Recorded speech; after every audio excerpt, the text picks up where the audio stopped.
हजरत अली की वालदा जनाब फातिमा बिनते असद हुजूर से बड़ा प्यार करती। सहाबा कहते हैं उस दिन हुजूर बड़ा रोए जिस दिन हजरत फातिमा ने मदीने में इंतकाल फरमाया।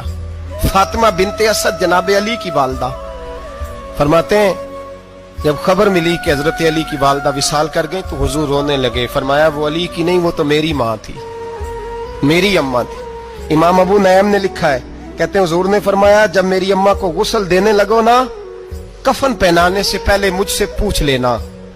सहाबा कहते हैं कफन देने से पहले औरतें आई, हुजूर क्या करना है? नबी पाक अंदर गए, जो कमीज पहनी हुई थी वो उतार के दी। और मैं चिट्टे रंग का सफेद रंग का कफन न देना, मेरा कुर्ता पहनाओ मेरी अम्मा को। हुजूर ने कफन दिया। हजरत अबू जर गिफारी फरमाते हैं जब जनाजा पढ़ लिया तो नबी पाक फरमाने लगे कब्र सही बनाई है तुमने? हुजूर सही बनाई है। फरमाया नहीं लगता नहीं। फरमाते हैं ये कहते कहते मेरे नबी कब्र में उतर गए, मेरी आंखें बरस पड़ी। मैंने कहा अली की अम्मा रब तुझसे क्या हिसाब लेगा, सारी रहमतें तो पहली तेरी कब्र में आ गई। इश्क सरकार की एक शम्मा जला लो दिल में, बाद मरने के कब्र में भी उजाला होगा। नबी पाक कब्र में लेटे फिर बैठे, फरमाया सही है कब्र।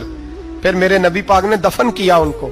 फिर देर तक दुआ करते रहे और रो के फरमाने लगे अल्लाह अपने नबियों के वसीले से और मेरे वसीले से मेरी अम्मा की कब्र रोशन कर दे। हजरत अबू जर फरमाते हैं किसी का दिल नहीं करता उसकी माँ मरे, आज मेरा दिल करता था काश मेरी मर जाती, ये फजीलत मेरी अम्मा को नसीब होती। सैयदना अबू जर फरमाते जब हुजूर रुखसत होने लगे तो मैं करीब गया, मैंने कहा हबीबा जरा ये रंग मुझे भी समझाएं। तो हुजूर ने फरमाया मैंने अपना कुर्ता इसलिए पहनाया है कि जब मेरा कुर्ता फातिमा बिनते असद को पहनाया जाएगा तो इसके तवस्सुल से अल्लाह उन्हें जन्नत का जोड़ा अता फरमाएगा। और कब्र में इसलिए उतरा हूं कि जब मैं कब्र में उतरा हूं तो अब मेरी अम्मा की कब्र तंग नहीं होगी, बल्कि अल्लाह मेरी बरकत से कुशादगी अता फरमा देगा। पसे मुर्दन फरिश्तों ने जो तलाशी ली तो क्या निकला, फकत एक दिल के गोशे से ख्याले मुस्तफा निकला। हज़रत अबू ज़र फरमाते दिल करता था यहाँ मेरी अम्मा होती, इतनी करम नवाजियां, इतनी बंदा नवाजियां, इतनी रहमतें।